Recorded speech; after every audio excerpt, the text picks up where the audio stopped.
তোমার উপর অবধারিত করে নাও দীর্ঘ নীরবতা, দীর্ঘ সময় চুপ করে থাকার বিষয়টা তোমার উপর অবধারিত করে নাও। ফাইন্নাহু মাতবাদাতুন লিশ-শাইতান, কারণ এই কাজের মধ্য দিয়ে শয়তান বিতাড়িত হয়ে যায়। ওয়া আউনুল লাকা আলা আমরি দীনিক, দীর্ঘ সময় চুপ থাকলে তোমার দিনের প্রতিটা কাজ করার ব্যাপারে আল্লাহ তোমাকে সাহায্য করবেন, বা দীর্ঘ নীরবতার ব্যাপারটা দিনের প্রতিটা কাজ করার ক্ষেত্রে তোমাকে সহযোগিতা করবে। খুঁজতো, আমি বললাম জিদনি ইয়া রাসূলুল্লাহ, ইয়া রাসূল সাল্লাল্লাহু আলাইহি ওয়াসাল্লাম আমাকে আরো বাড়িয়ে দিন, আরো কিছু বলুন, আরো কিছু ওসিয়ত করুন। ক্বালা, তিনি বললেন ইয়াকা ওয়া কাসরাতাদ দাহিক, সাবধান থাকবে, বেশি বেশি হাসবে না। ফাইন্নাহু ইউমিতুল কলব, কারণ যারা অধিক পরিমাণে হাসাহাসি করে তাদের কলব মরে যায়, তাদের কলবের মৃত্যু ঘটে। ওয়ায়াযহাবু বিনূরি ওয়াজহি, এবং চেহারার মধ্যে নূর চলে যায়, চেহারায় কোনো জ্যোতি বা নূর থাকে না। কুলতু জিদনি ইয়া রাসূলুল্লাহ, ইয়া রাসূল সাল্লাল্লাহু আলাইহি ওয়াসাল্লাম আমাকে আরো বাড়িয়ে দিন, আরো কিছু ওসিয়ত করুন। ক্বালা, এবার তিনি বললেন সাল্লাল্লাহু আলাইহি ওয়াসাল্লাম, কুলিল হাক্কা ওয়া ইন কানা মুররান, সর্বদা সত্য কথা বলবে, সত্যের উপর থাকবে যদিও এটা অন্যের কাছে তিক্ত হয়। সত্য কথা বলবে যদিও এটা তিক্ত শোনায়। কত জিদনি ইয়া রাসূলুল্লাহ, তিনি বলছেন আমি বললাম হে আল্লাহর রাসূল আরো বাড়িয়ে দিন আমাকে। ক্বালা, এবার নবীজি বললেন সাল্লাল্লাহু আলাইহি ওয়াসাল্লাম, লা তাকাফ ফিল্লাহি লাউমাতা লাইব, আল্লাহর পথে কাজ করার ব্যাপারে বা আল্লাহর পথে চলার ক্ষেত্রে, আল্লাহর দ্বীন পালনের ক্ষেত্রে নিন্দুকের নিন্দার পরোয়া করবে না। আল্লাহর ব্যাপারে নিন্দুকের নিন্দার সমালোচনার পরোয়া করবে না। কুলতু জিদনি ইয়া রাসূলুল্লাহ, তিনি বললেন আমি বললাম যে আরো বাড়িয়ে দিন হে আল্লাহর রাসূল আমার জন্য। নবী করিম সাল্লাল্লাহু আলাইহি ওয়াসাল্লাম বললেন, ক্বাল লিয়াজুসকা আনিন নাস মা তা'লামু মিন নাফসিক, যখন মানুষের ব্যাপারে তোমার নেগেটিভ কোনো মন্তব্য করতে হয় বা কারো ব্যাপারে যদি নিন্দা করতে চাও, এরকম ইচ্ছা জাগে মনের মধ্যে, তাহলে আগে চিন্তা করবে যে এই দোষটা তোমার মধ্যে আছে কিনা। অর্থাৎ নিজের নফসের খেয়ালটা তুমি আগে বেশি নেবে অন্যের নিন্দা করার আগে। রাওয়াহুল বাইহাকি, হাদিসটা এসেছে বাইহাকি শরীফের মধ্যে ফি শুআবুল ঈমান, এবং মিশকাতুল মাসাবিহের মধ্যে এসেছে হাদিসটা 414 এবং 415 পৃষ্ঠায়। অত্যন্ত চমৎকার একটা হাদিস। আজকে আমরা ইনশাআল্লাহ আযজা ওয়া জাল এই হাদিসটার উপরে সামান্য কিছু কথা বলে আমাদের আলোচনা শেষ করবো ইনশাআল্লাহ তাআলা। আবু যর রাদিয়াল্লাহু আনহু একজন বিশিষ্ট সাহাবী, আপনারা জানেন, যার ব্যাপারে নবী করিম সাল্লাল্লাহু আলাইহি ওয়াসাল্লাম বলেছিলেন, আবু যর তুমি খুব নরম মানুষ, তাই কখনো দায়িত্ব চেয়ে নিও না, কারণ তোমার উপরে যদি 2 জন মানুষের দায়িত্ব দেয়া হয় তোমাকে যেন ছুরিবিহীন জবাই করে দেয়া হবে। আবু যর রাদিয়াল্লাহু আনহু খুব আধ্যাত্মিক নরম মনের মানুষ ছিলেন। তিনি নবী সাল্লাল্লাহু আলাইহি ওয়াসাল্লামকে খাস করে বলছেন, এটা আমভাবে নয়, আমি যেমন আমভাবে সবার উদ্দেশ্যে কথাগুলো বলছি এভাবে আমভাবে নবীজি এই কথাটা তাকে বলেননি, বরং খাসভাবে বলেছেন, পার্সোনাল নাসিহাত, ইন্ডিভিজুয়ালি বলেছেন। তিনি বলছেন, হে আল্লাহর রাসূল আমাকে কিছু নসিহত করো, কিছু ওসিয়ত করো। ওসিয়ত কি জিনিস? যেমন কেউ চলে যাওয়ার আগে ওসিয়ত করে, বাবা ইন্তেকাল করছে তার আগে ওসিয়ত করে, মাকে দেখিস, বোনদেরকে খোঁজ খবর রাখিস, সন্তানদের ব্যাপারে খোঁজ খবর রাখিস ইত্যাদি। তো ওসিয়ত করা মানে যে কথাগুলো আমরা অক্ষরে অক্ষরে পালন করতে চাই, প্রতিশ্রুতি ব্যক্ত করি, এরকম কথা কনভারসেশন। একটু চিন্তা করেন, নবী করিম সাল্লাল্লাহু আলাইহি ওয়াসাল্লাম যদি আপনাকে আমাকে খাস করে কোনো জায়গায় ডেকে নিয়ে কথাটা বলতেন কেমন হতো? মনে করেন নবী সাল্লাল্লাহু আলাইহি ওয়াসাল্লাম জীবিত আছেন বা আমরা তার সাক্ষাৎ পেয়েছি, আর আমরা কেউ একজন আমাদের মধ্যে গিয়ে থেকে বললেন, ইয়া রাসূলুল্লাহ আমাকে কিছু নসিহত করেন, আমাকে খাস করে কিছু ওসিয়ত করেন, তখন এই ওসিয়তগুলো স্পেশাল হবে এবং আপনি আমি কখনোই চাইবো না জীবন চলে গেলেও এগুলোর কোনো একটা আমরা ছেড়ে দেই, তাই না? আবু যর রাদিয়াল্লাহু আনহু এই সুযোগটা নিয়েছেন। নবী সাল্লাল্লাহু আলাইহি ওয়াসাল্লাম বলছেন, প্রথম যে উসিকা বিতাকওয়াল্লাহ, আমি তোমাকে সর্বপ্রথম ওসিয়ত করছি তুমি আল্লাহকে ভয় করবে। তাকওয়া কি জিনিস? নবীজি বলছেন ফাইন্নাহু আযয়ানু লিয়ামলিকা কুল্লি, এই তাকওয়াটাই সমস্ত কাজের সৌন্দর্য বর্ধন করবে তোমার জীবনে। তুমি যত কাজ করবে প্রত্যেকটা কাজ যদি আল্লাহকে ভয় করে করো, প্রত্যেকটা কাজ তোমার জীবনে সৌন্দর্য বর্ধন করবে ইনশাআল্লাহ তাআলা। খুব সংক্ষিপ্ত আকারে বলতে পারি, আল্লাহ রাব্বুল আলামিনের তাওহীদের সাথে কাউকে শরীক না করা, এক কথায় আল্লাহর সাথে শিরক না করার নাম তাকওয়া। ঠিক আছে? আল্লাহ এক, আল্লাহ অদ্বিতীয়, তিনি মহাবিশ্বের স্রষ্টা, আমাদের স্রষ্টা, সৃষ্টিকর্তা, পালনকর্তা, রিজিক দাতা, জীবন মৃত্যুর মালিক, বিধান দাতা। এই প্রত্যেকটা কনসেপ্ট আল্লাহর জন্য খাস করার নাম হচ্ছে তাওহীদ। আর এখানে যদি আমরা কাউকে সমকক্ষ দাঁড় করে তাহলে শিরক হয়ে যাবে। এই শিরকটা তিনভাবে হয়ে থাকে। মানুষ চিন্তার ক্ষেত্রে শিরক করতে পারে। কেউ যদি মনে করে মহাবিশ্বের কোনো স্রষ্টা নাই তাহলে শিরক করবে। কেউ যদি মনে করে স্রষ্টা আরও একজন আছে বা একাধিক আছে তাহলে শিরক করবে। কেউ যদি মনে করে যে আল্লাহ ছাড়া কেউ ইবাদত পাওয়ার যোগ্য, আল্লাহ ছাড়া অন্য কাউকে সেজদা করা যায়, নাউজুবিল্লাহ, আল্লাহ ছাড়া কেউ প্রয়োজন পূরণ করতে পারে, কেউ সন্তান দিতে পারে, কেউ কল্যাণ করতে পারে, কেউ অকল্যাণ করতে পারে ইত্যাদি, বা আল্লাহ ছাড়া কেউ বিধান দেওয়ার মালিক, এরকম কনসেপ্ট যার মনের মধ্যে আছে এটা হচ্ছে আকীদাগত শিরক বা চিন্তাগত শিরক। আমি কি বোঝাতে পারছি? 2 নাম্বার কাজের শিরক, যেমন কেউ যদি আল্লাহকে সিজদা না করে অন্য কাউকে সিজদা করে, কর্মগত শিরক করেছে। আল্লাহ পাকের হালালকে কেউ যদি হারাম করে নেয়, কর্মগত শিরক করেছে। আল্লাহ পাকের হারামকে কেউ হালাল করে নেয়, কর্মগত শিরক করেছে। আল্লাহর কাছে দোয়া না করে মৃত মানুষের কাছে দোয়া করে, শিরক করেছে। এগুলো কাজ করতে গিয়ে শিরক করেছে। ইভেন আল্লাহর নামে কসম না করে অন্য কারো নামে কসম করলেও শিরক হয়ে যায়। অনেক সময় আমরা হাতের মধ্যে রশি পড়ি, পাথর পড়ি, অনেক কিছুই পড়ি, আমাদের বিশ্বাস হয় এগুলো আমাদের উপকার করতে পারবে, অপকার করতে পারবে, তাহলে শিরক হয়ে যাবে। সন্তান আল্লাহ দেন, যদি আমরা মনে করি যে মাজারে গিয়ে দোয়া করলেই সন্তান পাওয়া যাবে, শিরক হয়ে যাবে। আর শিরক এমন একটা পাপ যে পাপটা আল্লাহ পাক তওবা ছাড়া মাফ করে না। মৃত্যুর আগে যদি তওবা করে মানুষ, ইনশাআল্লাহ আল্লাহ পাক মাফ করে দিবেন। যদি তওবা না করে মারা যায়, সম্ভাবনা বেশি এই ব্যক্তি জাহান্নামে যাবে, নাউজুবিল্লাহ। কারণ প্রত্যেক 1999 জন মানুষ জাহান্নামে যাবে যাদের আমলনামায় শিরকের পাপ থাকবে।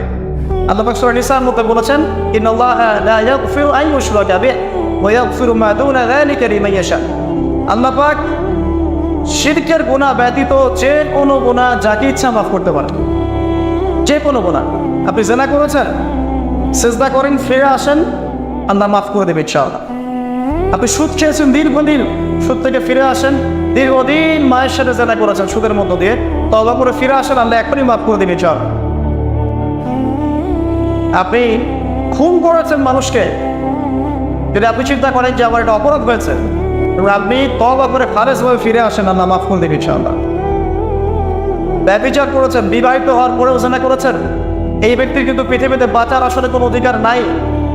তারপরেও যদি সে গোপনে তওবা করে ফিরে আসে রাতের অন্ধকারে, আল্লাহ চাইলে মাফ করে দেবেন ইনশাআল্লাহ। যে কোনো পাপ আল্লাহ পাক যাকে ইচ্ছা মাফ করতে পারেন, শিরক ছাড়া। শিরক যদি তওবা না করে মারা যায়, বেশিরভাগ সম্ভাবনা হচ্ছে সে জাহান্নামে যাবে। আরেকটা ডেঞ্জারাস বিষয় হচ্ছে, শিরক করে মারা গেলে কবরে মান রব্বুক উত্তর দিতে পারবে না। যারা মান রব্বুকে উত্তর দিতে পারবে, নিঃসন্দেহে তারা কখনো শিরক করে নাই, আল্লাহ পাকের তাওহীদের উপরে ছিল।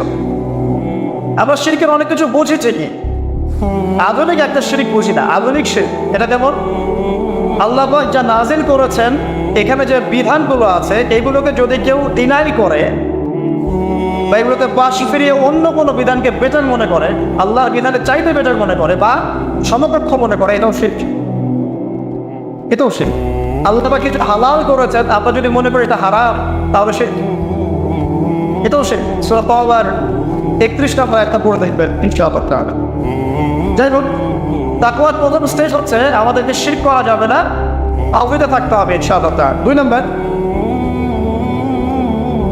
আল্লাহ পাকের যত আদেশ আছে এগুলোকে মেনে চলার নাম তাকওয়া।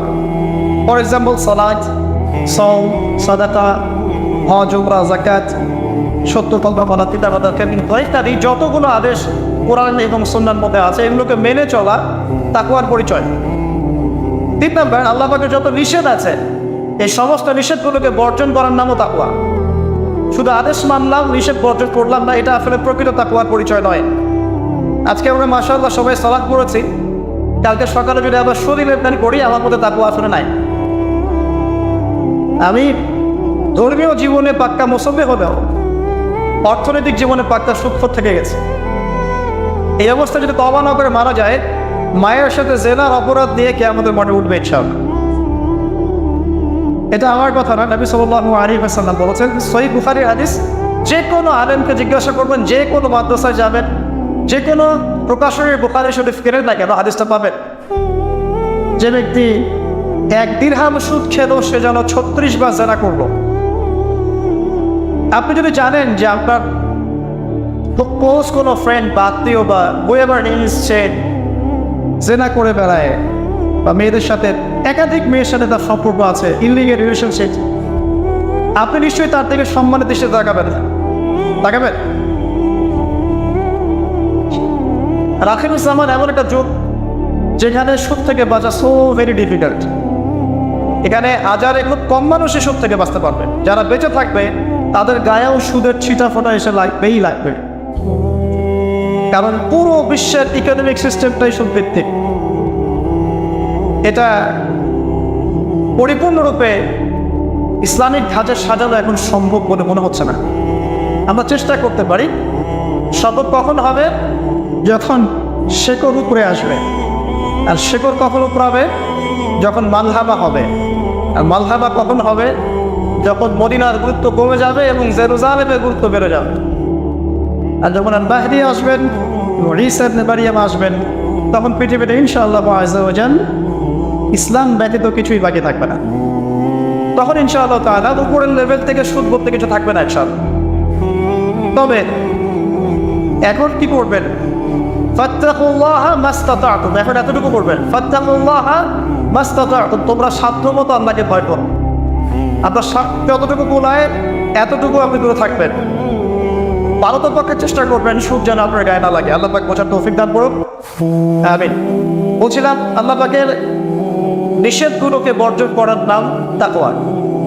নামাজ পড়ছি, রোজা রাখছি, যাকাত দিচ্ছি না, এদিকে সুদ খাচ্ছি, খারাপ রিলেশনশিপে আছি, বা পরকীয়ায় লিপ্ত আছি, বা মানুষের সম্পদের অধিকার দিচ্ছি না, ব্যবসা করছি। আর ব্যবসা যারা করি আমরা বেশিরভাগই মিথ্যা কথা বলি। আমরা ব্যবসা যারা করি ম্যাক্সিমাম মিথ্যা কথা বলি, মিথ্যা কসম করি। এবং আমাদের এই মিথ্যা কসম আর প্রতারণার কারণে জালেম শাসকের শাসন চাপিয়ে দেওয়া হয় আল্লাহর পক্ষ থেকে। এটা হাদিস এসেছে। যখন ব্যবসায়ীরা প্রতারণা করবে, মিথ্যা কসম করে পণ্য বিক্রি করবে এবং মাপে কম দেবে, সিন্ডিকেট করবে, তখন আল্লাহর পক্ষ থেকে 2টা আযাব আসে। এক, জালেম পরাশক্তিকে চাপিয়ে দেওয়া হয় যারা এদের উপর জুলুম করবে। 2, সমাজের মধ্যে দুর্ভিক্ষ নেমে আসে।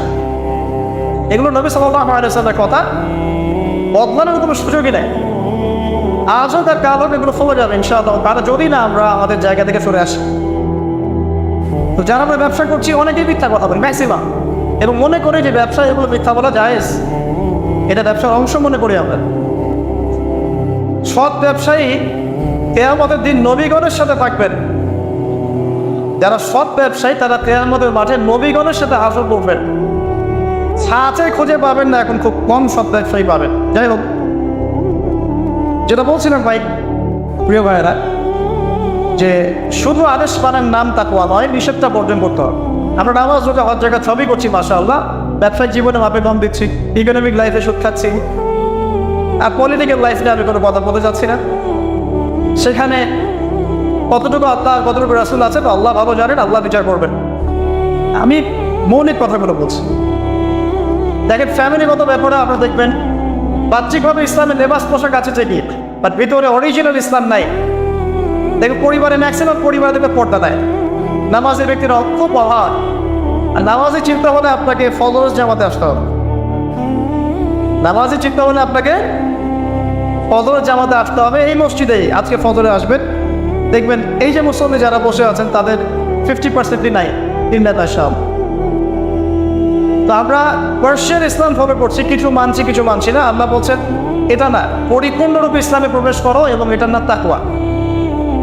ওসিকুম বিতাকওয়া আল্লাহ, আমি তোমাকে আল্লাহর তাকওয়া, আল্লাহকে ভয় করার ওসিয়ত করছি, খাস করে অনুরোধ করছি, ওসিয়ত করছি। আদেশ মানার নাম যেমন তাকওয়া, নিষেধ বর্জনের নাম তাকওয়া। শুধু আদেশ মানলেই হবে না, নিষেধগুলো বর্জন করার চেষ্টা করতে হবে। আমরা এই জায়গাটাতেই সমস্যায় ভুগছি।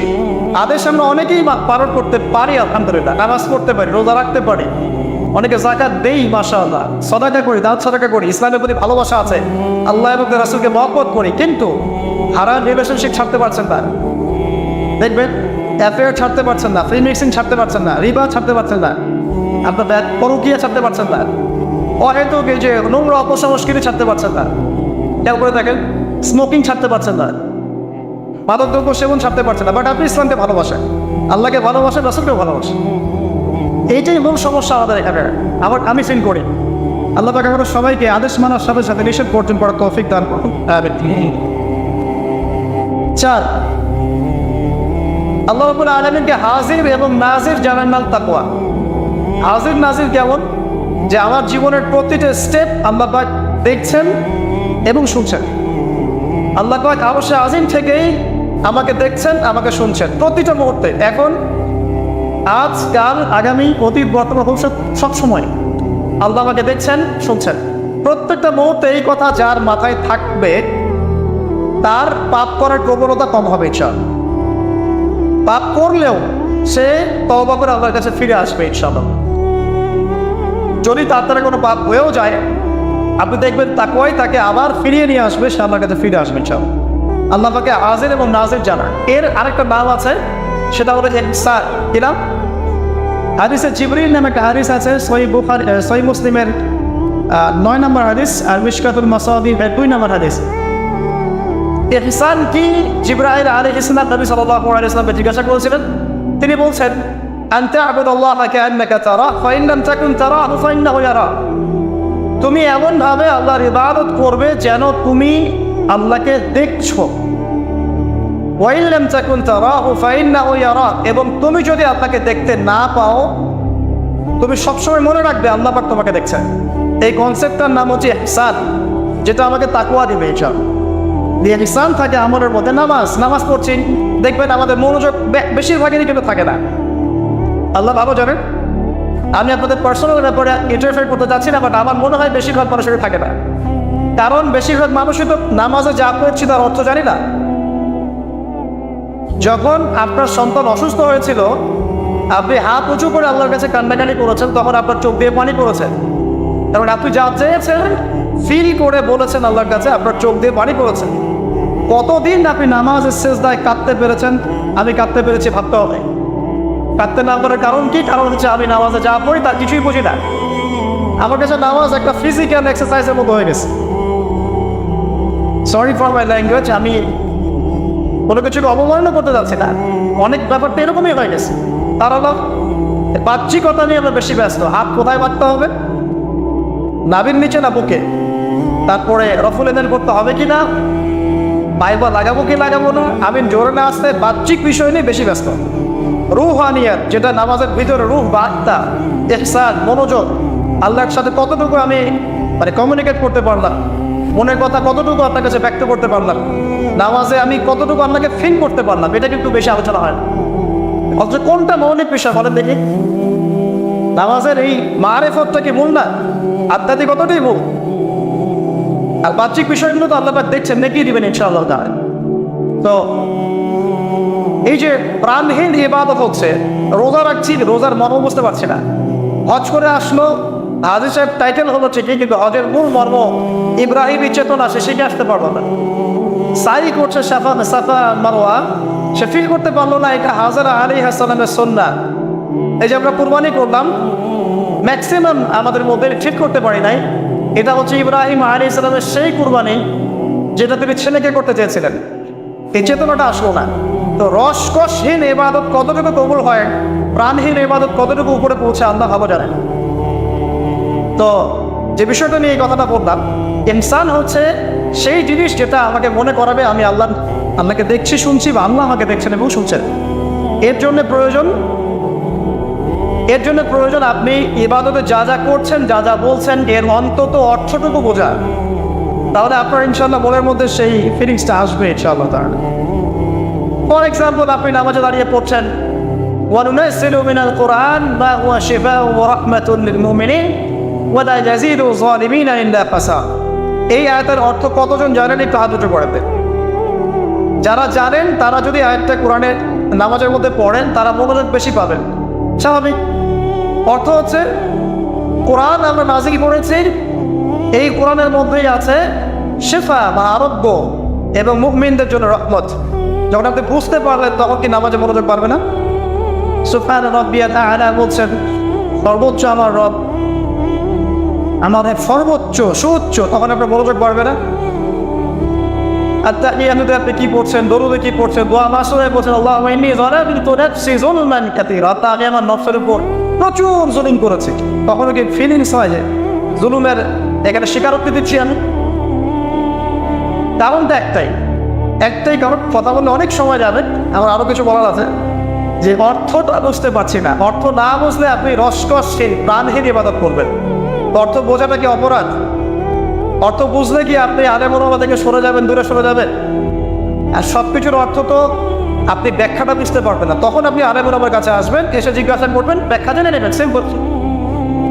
তো অর্থ অনুধাবন করলে ইনশাআল্লাহ তাআলা আপনার ইনসান বাড়বে, যেটা আমাকে তাকওয়ার দিকে নিয়ে আসবে। ইনসান মানে আপনাকে হাজির নাজির জেবে ইবাদত করা।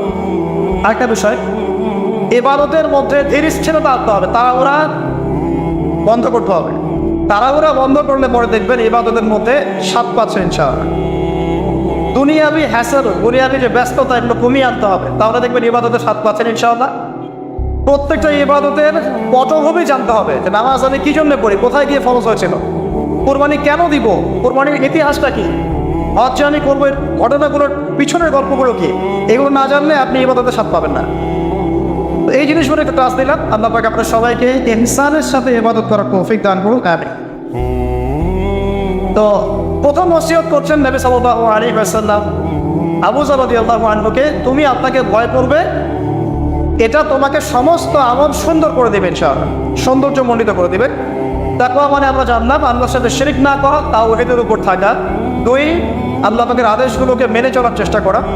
3 নাম্বার, একই সাথে অ্যাট দ্য সেম টাইম আল্লাহ পাকের নিষেধগুলোকে বর্জন করা। 4, আল্লাহ পাককে হাজির এবং নাজির জান, আল্লাহ পাক আমার প্রতিটা কাজ দেখছেন, শুনছেন, এবং এগুলোর জন্য আল্লাহ পাক আমাকে জবাবদিহি করাবেন, কোনো সন্দেহ নাই, জবাবদিহি করাবেন। তো বিদায় হজের ভাষণে নবী সাল্লাল্লাহু আলাইহি ওয়াসাল্লাম বলেছিলেন, এই তাকওয়ার কথাই বলেছেন।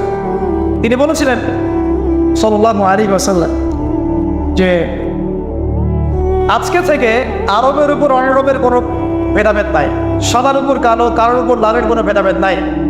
কুল্লুকুম মিন আদম, তোমরা সবাই আদম সন্তান, ওয়া আদামু মিন তুরাব, এবং আদম হচ্ছে মাটির সন্তান। ইল্লা তাকওয়া, শুধু তাকওয়া ব্যতীত, যার মধ্যে আল্লাহ ভীতি যত বেশি, সে আল্লাহর কাছে তত বেশি মর্যাদা সম্পন্ন। সূরা হুজুরাতেও সেম কথা আছে, 13 নম্বর আয়াতে আল্লাহ পাক বলেছেন, ইয়া আইয়ুহান নাস, হে মানব জাতি, ইন্না আকরামাকুম ইনদাল্লাহি আতকাকুম, হে মানব জাতি, তোমাদের মধ্যে আল্লাহর কাছে সবচেয়ে বেশি মর্যাদা সম্পন্ন সেই ব্যক্তি যে অধিক মুত্তাকি বা অধিক তাকওয়াওয়ালা। এবং এই তাকওয়ার পজিশনটা কোথায় সেটা নবী সাল্লাল্লাহু আলাইহি ওয়াসাল্লাম বলেছেন।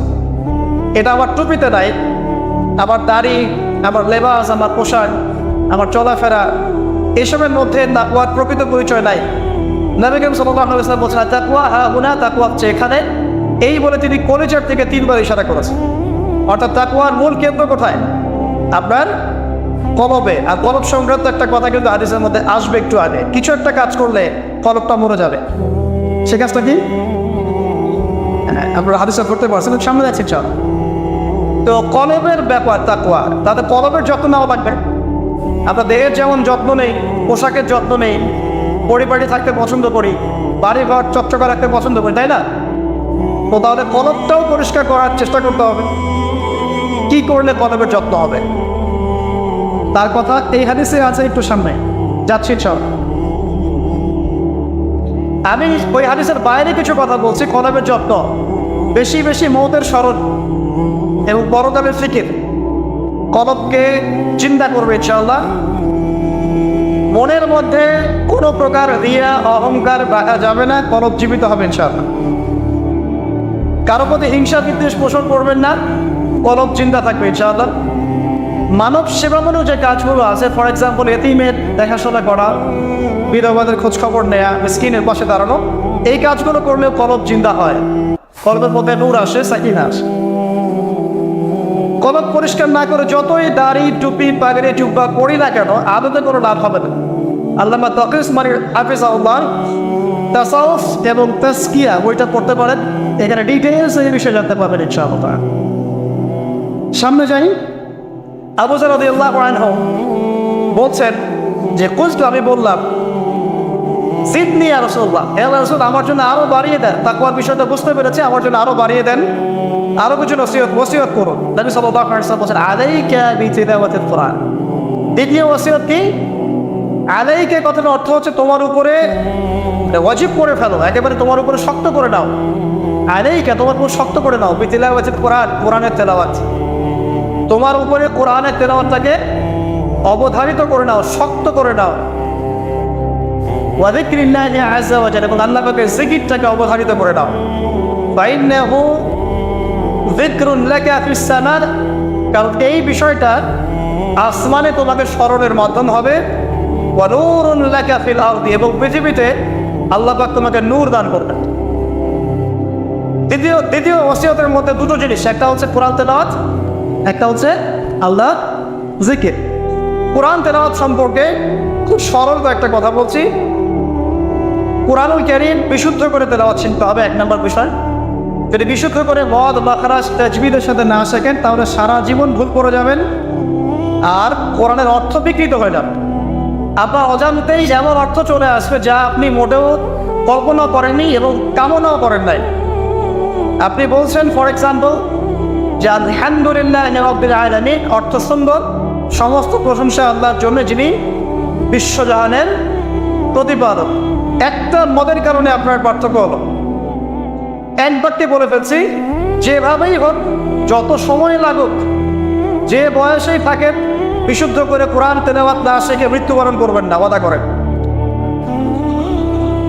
যে বয়সেই হন, যেখানেই পড়েন, যে প্রফেশনেই থাকেন, যত গরিবই হন, যত বড়লোকই হন, যাই হন, whoever you are, কোরআন তেলাওয়াত বিশুদ্ধ করে না শিখে কবরে যাবেন না, ওয়াদা করেন।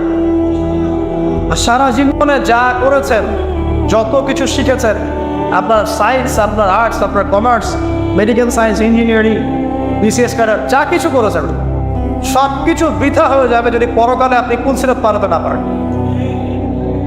আর আল কুরআনুল হুজ্জাতুন লাকা ওয়া আলাইক, কোরআন হয় তোমার পক্ষে দলিল হবে, না হলে বিপক্ষে। যারা কোরআন বিশুদ্ধ করে তিলাওয়াতও করতে শিখছে না, কোরআন কি তার পক্ষে দলিল হবে বলে মনে হয়? আল্লাহ পাক আমাদের সবাইকে তৌফিক দান করুন, আমিন। তেলাওয়াতটা অ্যাটলিস্ট তেলাওয়াতটা শেখেন। অর্থ বোঝেন আর নাই বোঝেন, আমি আবারও স্পষ্ট করেই বলছি, স্পষ্ট করে বলার পরে কিছু মানুষের কেন জানি চুলকানি থামে না, আমি জানি না, তবে এটা নিয়ে আমার মাথা ব্যথা নাই। আমি স্পষ্ট করে আবারও বলছি, কোরআন বিশুদ্ধ করে তেলাওয়াত করলে প্রত্যেক হরফে 10 নেকি পাবেন। কোরআন আপনার পক্ষে সুপারিশ করবে ইনশাআল্লাহ, আল্লাহ আপনাকে নূর দিবেন, ঠিক আছে? এবং কোরআনের সুপারিশ কবুল করা হবে, আল্লাহ পাক আপনাকে জান্নাত দিবেন ইনশাআল্লাহ। এবং আলিফ লাম মিম পড়লে 30 নেকি হয়ে যায়, 3 নেকি বা 10 নেকি না, আলিফ লাম মিম পড়লে 3টা হরফে 30 নেকি হয়ে যায়। শুদ্ধ করে কোরআন তেলাওয়াত করলে, অর্থ বোঝেন বা না বোঝেন, আপনি প্রত্যেক হরফে 10 নেকি। কিন্তু কোরআনের অর্থ অনুধাবন না করলে, কোরআনের অর্থ বুঝতে না পারলে, আপনি কোরআনকে বাস্তবে প্রয়োগ করতে পারবেন না। আর কোরআনকে বাস্তবে প্রয়োগ করতে না পারলে আপনি কোরআনের মৌলিক হকটা আদায় করতে পারবেন না, সিম্পল। তাই অর্থ না বুঝে যদি সারা জীবন কোরআন তেলাওয়াত করে যাই, কোরআন তেলাওয়াতের নেকি হবে ঠিকই, প্রত্যেক হরফে 10 নেকি হবে ঠিকই, কোরআন আপনার পক্ষে সুপারিশও করতে পারে, বাট কোরআনের প্রকৃত হকটা দুনিয়াতে আদায় হয়নি। কোরআন নাযিল করা হয়েছে যাতে মানুষ উপদেশ গ্রহণ করে, তাদাব্বুর করে, ফিকির করে, এটা নিয়ে গবেষণা করে এবং এর মধ্য দিয়ে মানুষ যেন পথ খুঁজে পায়। এই কারণে আপনার স্কুল কলেজ ইউনিভার্সিটিতে যা পড়ছেন এগুলো সবদিন ফার্সি ভাষায় হতো বা টার্কিশ ভাষায় হতো বা রাশিয়ান ভাষায় হতো এবং আপনি এগুলো অর্থ জানেন না, শুধু পড়ে তারা প্রশ্ন করেন, তাহলে কি আপনি আদৌ পরীক্ষায় পাস করতে পারবেন?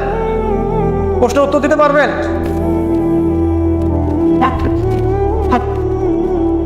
অর্থ জানার জন্য কি করতে হবে? অর্থ জানার জন্য আরবি ব্যাকরণের মৌলিক বইগুলো শিখতে হবে। আরবি ব্যাকরণের মৌলিক বইগুলো আপনাকে পড়তে হবে। মাদ্রাসায় চেষ্টা করবেন, মাদ্রাসার যে আলেম ওলামারা আছে তাদের কাছে পড়ে থাকতে হবে, আরবি ভাষা শিখতে হবে।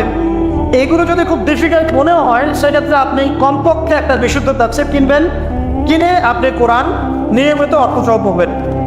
তবে এতটুকু পড়াশোনা করে কখনো নিজেকে মুফতি ভাববেন না, ফতোয়াবাজি শুরু করবেন। এটা গুরুত্বপূর্ণ নসিহত, কারণ অনেকে আবার অর্থ পড়ে ফতোয়া দেওয়া শুরু করে। একজন কোরআন পড়ে আমাকে বলেছিল যে কোরআনে তো 5 ওয়াক্ত নামাজই পেলাম না, 2 ওয়াক্ত নামাজ পাচ্ছি। এই যে ফজর, যোহর, আসর, মাগরিব, এশা সিরিয়ালে তো কোথাও দেওয়াই নাই, কেন নামাজ পড়ে? একজন কোরআন পড়েই বলছে, অর্থ পড়েই বলছে যে কোরআনে তো হাদিস মানার কোনো দলিল পেলাম না, কোরআনে কোথাও বলা হয়নি যে হাদিস মানো, এরকম বলছে। আমি যে প্রথমে আয়াত তেলাওয়াত করলাম, ওয়া মা আতাকুমুর রাসূলু ফাখুযুহু, রাসূল সাল্লাল্লাহু আলাইহি ওয়াসাল্লাম যা দিয়েছেন তা গ্রহণ কর। সূরা তাওবা, সূরা হাশরের 7 নম্বর আয়াত। ওয়া মা নাহাকুম আনহু ফাত্তাকু, এবং রাসূল যাদেরকে নিষেধ করেছেন তাদেরকে, তো এই রাসূলের আদেশ নিষেধ মানার জন্য হাদিস লাগবে না? তার কোরআন পড়ে হাদিসে বলে না পাওয়ার কারণ কি? কারণ সে খালি কাট পেস্ট প্রোটেস্ট্যান্ট ভার্সনে কোরআন পড়েছে, অর্থটা তাফসীরটা সে ঘেটে দেখে নেয়। অর্থ পড়ে উৎসাহিত করছি, তবে ফতোয়াবাজি করতে যাবেন না। আপনি যেটা বুঝবেন না আলেম ওলামার কাছে গিয়ে অবশ্যই জিজ্ঞাসা করে অর্থ ব্যাখ্যা জেনে নেবেন। তোমরা জ্ঞানী থেকে জিজ্ঞাসা করবে যদি সে বিষয়ে তোমাদের জ্ঞান না থাকে। তো আবু যর রাদিয়াল্লাহু আনহু কে নবী সাল্লাল্লাহু আলাইহি ওয়াসাল্লাম বলছেন তিলাওয়াত, কোরআন তেলাওয়াতটাকে ওয়াজিব করে নাও নিজের উপরে। তো আমরা কি কমপক্ষে প্রতিদিন একটা করে সূরা পড়তে পারি না ভাই? কমপক্ষে একটা পৃষ্ঠা পড়তে পারি না? যারা আরেকটু বেশি পড়ি 5 পৃষ্ঠা, আরেকটু বেশি পড়ি 10 পৃষ্ঠা। হাফেজে কোরআনে 600 পৃষ্ঠা আছে। এই 600 পৃষ্ঠাকে আপনি 30 পারায় ভাগ করেন, প্রত্যেক পারায় 20 পৃষ্ঠা, এক পারায় 20 পৃষ্ঠা। তো আমি সকালবেলা ঘুম থেকে উঠে নিয়ে অর্ধেক পারা করে পড়তে পারি 10 পৃষ্ঠা। যারা একটু ভালো করে পড়তে পারি, ফ্লুয়েন্সি আছে, তারা 1 পারা করে পড়তে পারি। প্রতিদিন 1 পারা করে পড়লে প্রতি মাসে আপনি একটা করে খতম দিতে পারবেন। আচ্ছা, না পারেন প্রতিদিন 10 পৃষ্ঠা করে যদি পড়েন তাহলে 2 মাসে একটা খতম হবে, পারা যাবে? তাও না পারেন প্রতিদিন 5 পৃষ্ঠা করে পড়েন, 4 মাসে একটা খতম হবে, বছরে 3টা খতম। কম নাকি? অনেক। এতটুকু যদি করেন আলহামদুলিল্লাহ। কোরআন গবেষণা আসার আগে আপনাকে আগে তিলাওয়াত বিশুদ্ধ করে করা শিখতে হবে এবং নিয়মিত তিলাওয়াত করতে হবে, তারপরে গবেষণার বুঝ আল্লাহ পাকের পক্ষ থেকে আসবে ইনশাআল্লাহ। এত সহজে আসবে না। আল্লাহ আমাদেরকে নিয়মিত কোরআন তেলাওয়াত করার তৌফিক দান করুন, আমিন। অনেক কোর্স এখন বের হয়েছে যেগুলোর মধ্য দিয়ে খুব সহজেই কোরআনের অর্থ আপনি শিখতে পারেন। আপনি আরবি ব্যাকরণ শিখতে পারেন, আরবি ভাষা শিখতে পারেন, হ্যাঁ, কোরআনিক গ্রামার শিখতে পারেন, বা বিশুদ্ধ করে মদ মাখরাজের সাথে কোরআন শিখতে পারেন। অনলাইনেও আছে, অফলাইনেও আছে। কীভাবে শিখবেন আমি জানি না, কার কাছে যাবেন আমি জানি না। এতটুকু জানি, আমি আপনাকে ওসিয়ত করতে চাই যে মৃত্যুর আগে কমপক্ষে একটা বার কোরআনটা অর্থসহ পড়েন, আর অবশ্যই বিশুদ্ধ করে কোরআন তেলাওয়াত করতে শেখেন। আপনি যে বয়সেরই হন, যে পেশারই হন, আর যেখানকার মানুষই হন না কেন, আল্লাহ পাক তৌফিক দান করুন। আরেকটা বলা হয়েছে ওয়া যিকরুল্লাহি আযজা ওয়া জাল, এবং আল্লাহ পাকের জিকির। এই দুটো করলে আসমানে তোমাদের স্মরণ করা হবে এবং জমিনে আল্লাহ পাক তোমাদের নূর দিবেন। আল্লাহ জিকির কি? আল্লাহকে স্মরণ করা। সবচেয়ে সেরা জিকির নামাজ। সবচেয়ে সেরা জিকির কি? নামাজ। তারপরে সেরা জিকির কোরআন তেলাওয়াত। কোরআনকে আল্লাহ পাক জিকির বলেছেন, ইন্না নাহনু নাযালনা যিকরা ওয়া ইন্না লাহু লাহাফিজুন। আমি কোরআনকে বা এই জিকিরকে নাযিল করেছি, আমি একে হেফাজত করবো ইনশাআল্লাহ। এছাড়া জিকির বলতে আমরা আসলে যা বুঝি এগুলো খুব শর্ট করে বললে, প্রত্যেক দিন কিছু মাসনুন দোয়া দেওয়া আছে যেগুলো পড়লে আপনার জিকিরের হকটা আদায় হয়ে যাবে। খুব সহজ। 100 বার সুবহানাল্লাহ বললে 1000 নেকি হবে, পারা যাবে না? এটা আপনি ড্রাইভ করতে করতে পড়তে পারেন, হাঁটতে চলতে পড়তে পারেন, মা বোনরা রান্না বান্না করতে করতে করতে পারেন। এটা যে আলাদা করে ওযু করে বসতে হবে জরুরি না, ওযু শর্তও না। আপনি চলতে ফিরতে কাজটা করতে পারেন, ইস্তেঞ্জা করা বাদ দিয়ে ওখানে বসে বসে আবার এটা করেন, ঠিক আছে? ওকে, 100 বার আলহামদুলিল্লাহ পড়া যাবে না, 100 বার আল্লাহু আকবার পড়া যাবে না, লা ইলাহা ইল্লাল্লাহ 100 বার পড়া যাবে না। খুব সহজ। বা সকালবেলা অ্যাটলিস্ট আপনি একটা বার পড়লেন আয়াতুল কুরসি, একবার পড়লেন সাইয়্যিদুল ইস্তিগফার, সাইয়্যিদুল ইস্তিগফার একবার পড়লে ওই দিন যদি সে ব্যক্তি মারা যায় তাহলে জান্নাত। মাগরিবের ওয়াক্তে পড়ে ফজর হওয়ার আগে যদি মারা যায় জান্নাত ইনশাআল্লাহ। এরকম অনেক দোয়া আছে, আউযু বিকালিমাতিল্লাহি তাম্মাতি মিন শাররি মা খালাক পড়বেন ইনশাআল্লাহ। কোনো বিশ্বের অনিষ্ট আপনাকে স্পর্শ করবে না ইনশাআল্লাহ। জিন ভূত, জিন শয়তান, জাদু টোনা, চোখ লাগা, বদনজর কোনো কিছুই কাজ করবে না ইনশাআল্লাহ। এগুলো নিয়ে এখন অনেক রোগী দেখেন না, জিনগ্রস্ত রোগী, সেহেরের রোগী, মাজনুন হয়ে যাচ্ছে, পাগল, মেন্টালি ডিপ্রেসড, মানসিকভাবে। এখন তো বেশিরভাগ মানুষ মানসিক রোগী, ফিজিক্যাল রোগী কম, মানসিক রোগী বেশি। আর এখন এমন এমন জেনারেশন তৈরি হচ্ছে, এরা ক্রেজি, এরা হচ্ছে মানসিকভাবে বিকলাঙ্গ। পরীক্ষা করতে চায়, সবার হাত থেকে স্মার্টফোন কেড়ে নেয়, ইন্টারনেট কানেকশন বন্ধ করে গ্রামে পাঠিয়ে দেয়। 1 মাসের মধ্যে সব পাগল হয়ে দেশে ফিরে আসে, পাগল হয়ে যাবে। ইন্টারনেট কানেকশন নাই, স্মার্টফোন নাই, দেখবেন পাগল, ক্রেজি হয়ে যাবে। যাই হোক, আল্লাহ পাক আমাদেরকে হেফাজত করুন। জিকির বানিয়ে দেয়। একটা জিকির আছে, সুবহানাল্লাহি ওয়া বিহামদিহি আদাদা খালকিহি ওয়া রিদা নাফসিহি ওয়া জিনাতা আরশিহি ওয়া মিদাদা কালিমাতিহি। যে ব্যক্তি এটা 3 বার পড়বে, ফজরের পর থেকে নিয়ে সূর্য ওঠা পর্যন্ত বসে বসে যদি আপনার জিকির করতেন, যে নাকি হতো এতটুকু পড়লে সে নাকি হয়ে যাচ্ছে। আপনি যদি প্রতিদিন হজ করতে যান, উমরা করতে যান, ইশরাকের নামাজ পড়বেন, জামাতে ফজর পড়ার পর একটা হজ একটা উমরার নাকি পাবেন। অনেক জিকির আছে, আমি শর্ট করে বলে দিই। হিসনুল মুসলিম একটা বই আছে, কি না? হিসনুল মুসলিম, এই বইয়ের মধ্যে সব জিকির দেওয়া আছে, বিশুদ্ধ সনদে আছে, কোনো সমস্যা নেই। এই জিকির আজকালগুলো বাড়িয়ে দেন। আল্লাহ পাক বলছেন আসমানে তোমাকে স্মরণ করা হবে এবং পৃথিবীতে আল্লাহ পাক তোমাকে নূর দান করবে। সব আসমানেও যে স্মরণ করা যায়, এটা তো এখন আপনারা বোঝার কথা। এখন তো এই পিকচারগুলো বের হয়ে আসছে, আপনাকে কত হাজার কত বছর আগের পিকচার দেখানো হচ্ছে না? আচ্ছা, ওখান থেকে পৃথিবীকে দেখতে এরকমই লাগবে। ওখানে গিয়ে যদি দেখা যায় ওখানে কোনো রশ্মি ধরা পড়েছে, ওরাও পৃথিবীর এত হাজার বছর আগের অতীত দেখবে। যে সূর্যকে আপনি দেখেন, এটা এখনকার সূর্য নয়। যে সূর্য ডুবছে, যেটা আপনি দেখছেন, এটা ওই সময়ের সূর্য নয়, এটা 8 মিনিট 20 সেকেন্ড আগের সূর্য। আমরা আসলে বর্তমান দেখি না, আমরা অতীত দেখি। আমরা মহাকাশে আসলে বর্তমান দেখি না, অতীত দেখি। এই পুরো জিনিসটা, এই যে বিজ্ঞানের জয়টা বলা হচ্ছে না, এটা নিয়ে ইনশাআল্লাহ আমি একটা লেকচার দিব ইনশাআল্লাহ তাআলা, ভেরি রিসেন্টলি ইনশাআল্লাহ। এখানে অন্য একটা মেসেজ আছে। এই পুরো বিষয়টা আপনাকে আরো কিছু বিষয় বোঝাচ্ছে। তার মধ্যে প্রথমটা কি জানেন? পরকালের অস্তিত্ব। পরকালের অস্তিত্ব এখন বললে জটিল হয়ে যাবে, এদিকে যাচ্ছে না। এই পুরো আবিষ্কারটাই পরকালের অস্তিত্ব আপনাকে বোঝাচ্ছে এবং আল্লাহ পাক যে টাইম ফ্রেমের ঊর্ধ্বে অবস্থান করছেন এটা আমাদেরকে বোঝাচ্ছে। এটার হাদিসও আছে। যা আবিষ্কার করা হয়েছে এগুলো প্রথম আসমানের বিষয়। এরকম আরো 2, 3, 4, 5, 7টা আসমান আছে এবং 7ম আসমানের উপরে আছে মহাসাগর, তার উপর আছে কুরসি, তার উপর আরশে আজিম, তার উপরে আল্লাহ রাব্বুল আলামিন। আল্লাহ পাক এই টাইম ফ্রেমের ঊর্ধ্বে, আল্লাহ পাক সবই অতীত, সবই বর্তমান, সবই ভবিষ্যৎ, এগুলো ঊর্ধ্বে আল্লাহ পাক। অতীত, বর্তমান, ভবিষ্যৎ আল্লাহ পাককে গ্রাস করতে পারে না। আল্লাহ পাক এগুলো ঊর্ধ্বে আছেন। অনেক ব্যাপার আছে, ইনশাআল্লাহ এটা নিয়ে আমি পরে কথা বলবো, আজকে না। তো যাই হোক, আসমানে আপনাকে স্মরণ করা হবে, তার মানে আসমানেও আল্লাহ পাকের সৃষ্টি আছে যারা আপনাকে স্মরণ করবেন। আল্লাহ পাক আপনাকে স্মরণ করবেন ইনশাআল্লাহ। এবং পৃথিবীতে আপনাকে নূর দেওয়া হবে। নূর মানে কি? আলো। আলো কখন লাগে? যখন অন্ধকার দূর করতে হয়। এই তো অন্ধকার দূর করতে আলো লাগে। পৃথিবীতে অন্ধকার আছে? এখানে অন্ধকার বলতে কি বোঝানো হয়েছে? রাতের অন্ধকার? জাহেলিয়াতের অন্ধকার। কিসের অন্ধকার? চারিদিকে জাহেলিয়াত নাই, ঘুষ দেনা ব্যভিচার জাহেলিয়াত দিয়ে ভর্তি না? এই জাহেলিয়াত দূর করতে হলে আমরা টর্চ লাইট লাগবে, নূর লাগবে। সেই নূর আল্লাহ পাক আপনাকে দিবেন যদি আমি কোরআন তেলাওয়াত করি এবং আপনার জিকির বাড়িয়ে দিই। আল্লাহ পাক আমাদেরকে সবাইকে নূর দান করুন, আমিন।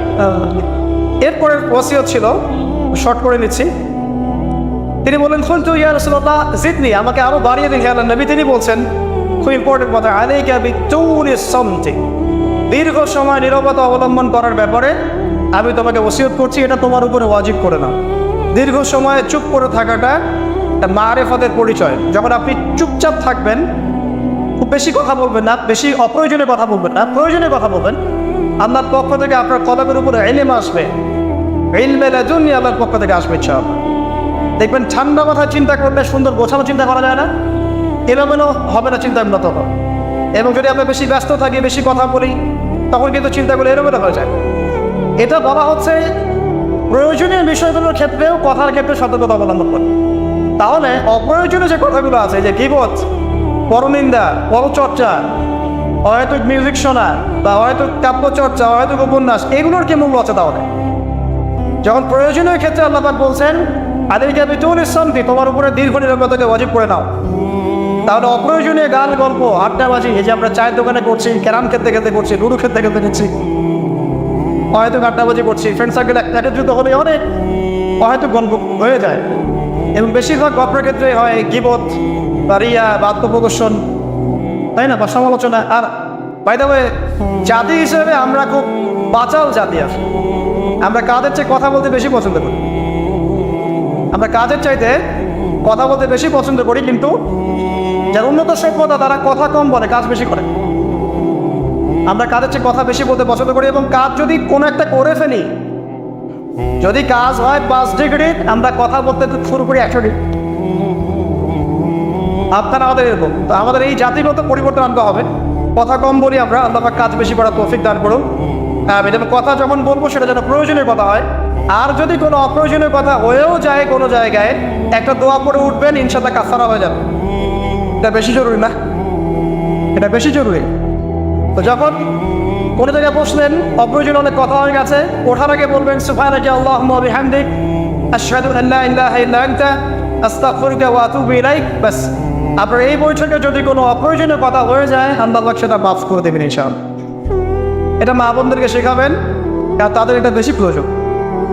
যাই হোক, এরপরে আসেন, তারপরে তিনি বলছেন জিদনি ইয়া রাসূলুল্লাহ, আমাকে আরও কিছু ওসিয়ত করুন। তিনি বলছেন ওয়া ইয়াকা কাসরাতিদ দাহিক, খুব ইম্পর্টেন্ট, তোমার উপরে এটা অবধারিত করো যে তুমি বেশি হাসবে না, বেশি বেশি হাসবে না।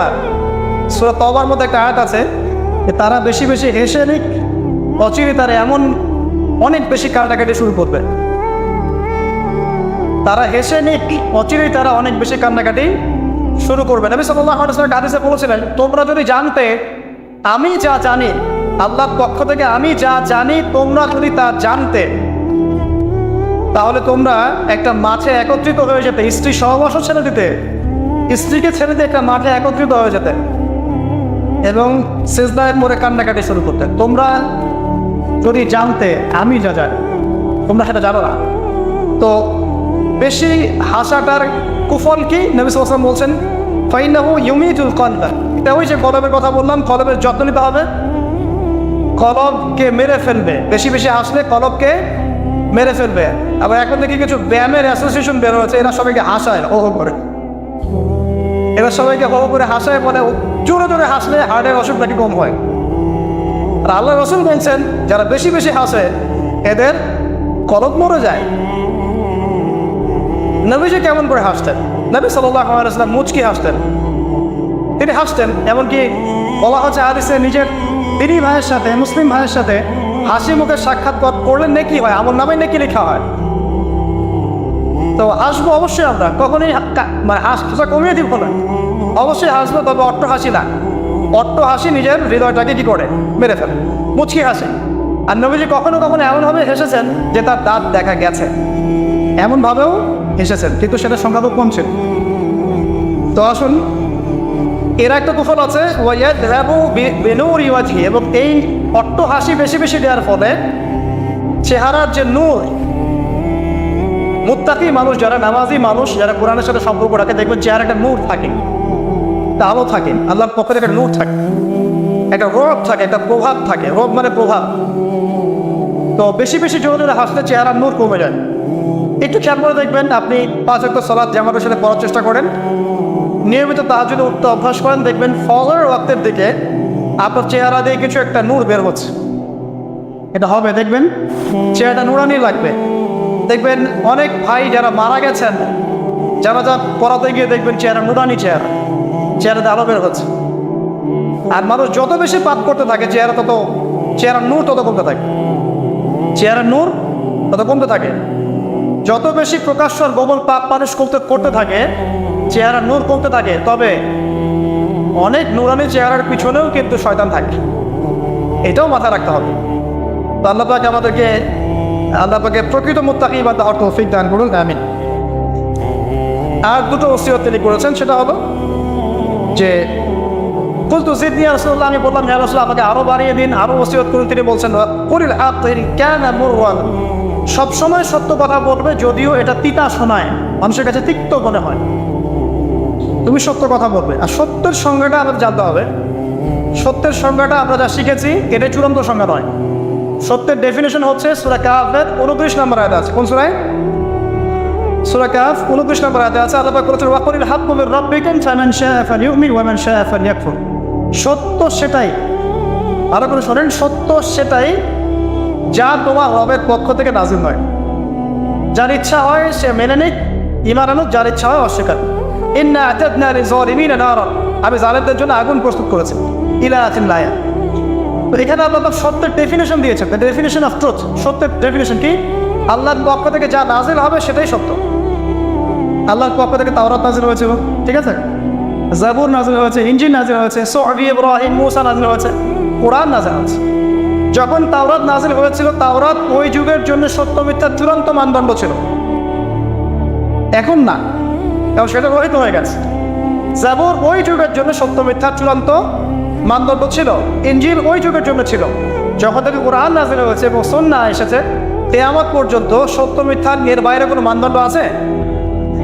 তবে যে কোনো বুদ্ধি, যে কোনো দর্শন বা ফিলোসফি, যে কোনো স্কুল অফ থট, যে কোনো মতবাদ, যে কোনো বৈজ্ঞানিক আবিষ্কার, যেটাই হোক না কেন, যদি কোরআন এবং সুন্নাহর সাথে মিলে যায়, সাংঘর্ষিক না হয়, সেটাকে মেনে নিতে আমাদের কোনো আপত্তি নেই, ঠিক আছে।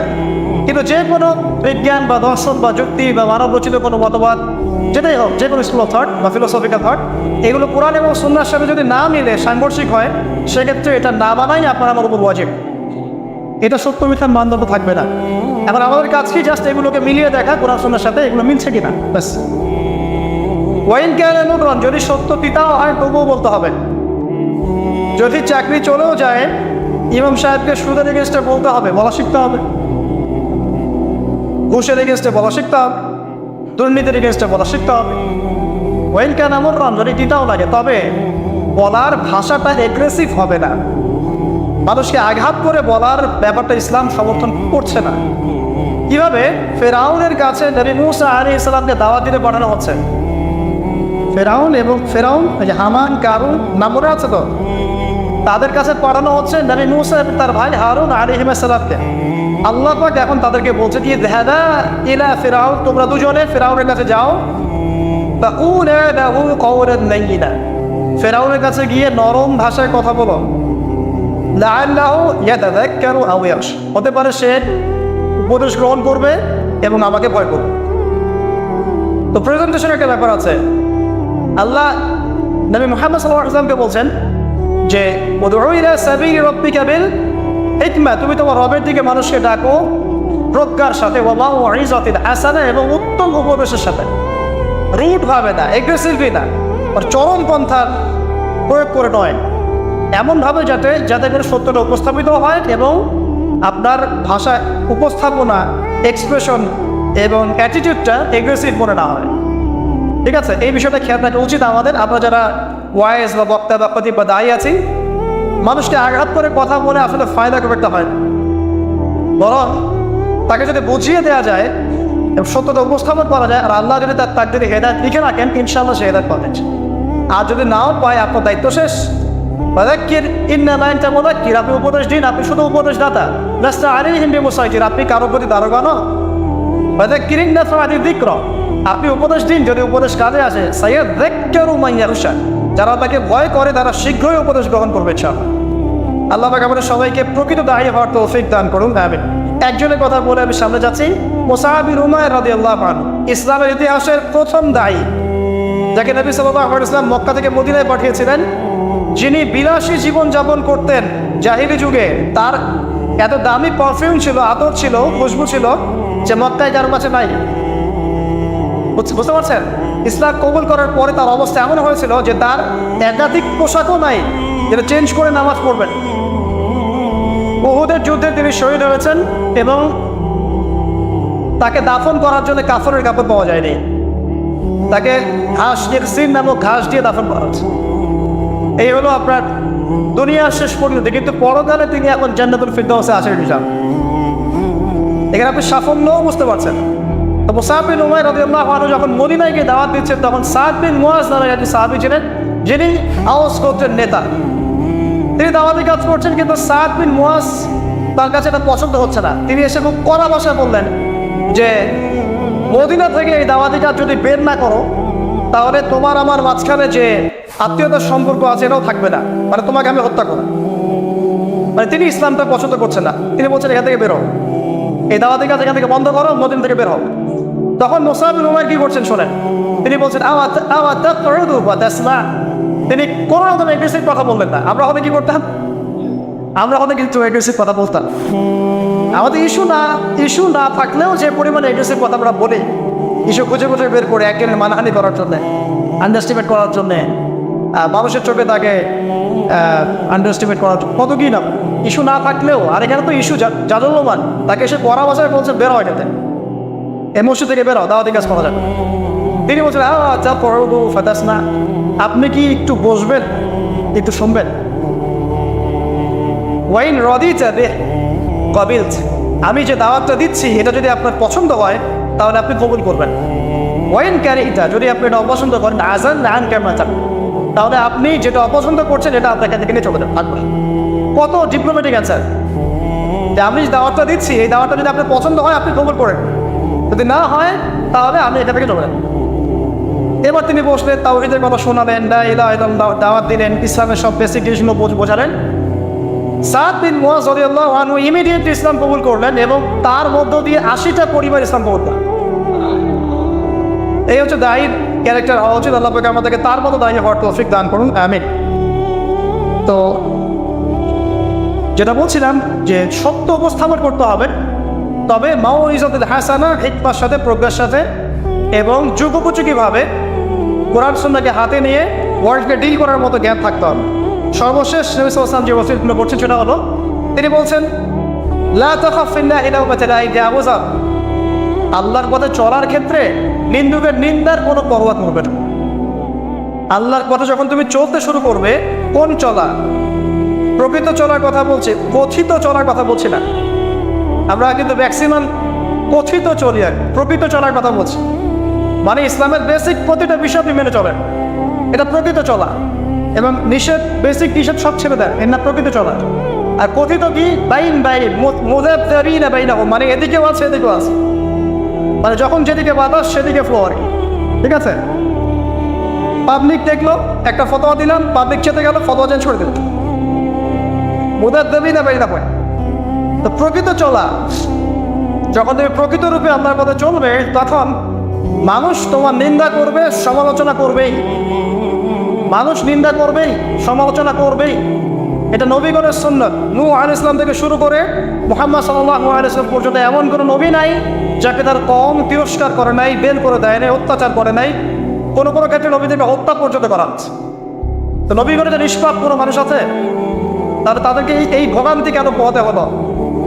তারা কি আমার হচ্ছে অন্য কোনো ইসলাম ফলো করতেন? তাহলে আমরা এমন কোনো ইসলাম ফলো করছি যেটা কিন্তু আমাদের সব ঠিক থাকে, চাকরিও যায় না, পরিবারে সব ঠিক থাকে, এদিকে আমি ব্যবসাও লাভ উন্নতি করছি, ঠকাচ্ছি, আবার আমার হজমরাও ঠিক আছে, মাশাআল্লাহ। সো এমন ইসলামের কথা বলা হচ্ছে এখানে, যে ইসলাম পালন করলে পরিপূর্ণ ইসলাম, যারা পালন করছে না এরা তখন আপনাকে নিন্দা করবে, সমালোচনা করবে, আপনাকে তিরস্কার করবে। এটা শুরু হবে আপনার পরিবার থেকে। আপনি টোটাল ইসলাম ফলো করার চেষ্টা করেন, আপনার পরিবার থেকে বাধা শুরু হবে ফার্স্ট অফ অল এখান থেকে। তারপরে সমাজ মেনে নিবে না, তারপরে দেখা যাবে ধর্ম নেতারা মেনে নিবে না। প্রচলিত একটা সিস্টেম চলছে, আপনি এসে একটা নতুন কিছু বলছেন, তখন এরা মেনে নিবে না, যে নতুন বিষয়টা অবশ্যই কোরআন সুন্নাহর সাথে মিল আছে। তারপরে সর্বোচ্চ লেভেল ফেরাউন, নমরুদ, এটা পরে, ওটা সবার আগে আসবে। তবে নবী তো বলছেন সাল্লাল্লাহু আলাইহি ওয়াসাল্লাম, লা তাখাফা বিল্লাহি লাওমাতা লাইম, কোন নিন্দুকের নিন্দা বা সমালোচনার পরোয়া করবে না। মনে রাখবেন, যারা বীর তাদের গায়ে আঘাতের চিহ্ন থাকে, যারা কাপুরুষ এদের গায়ে কখনো আঘাতের চিহ্ন থাকে না। আর যারা ইসলাম ফলো করেও খুব পুত পবিত্র থাকতে চায়, ডানেও যাবো না বামেও যাবো না, এভাবেই সব চলবে, তাদের ইমান, ইসলাম এবং ইহসান নিয়ে নতুন করে ভাবার সময় এসেছে এখন।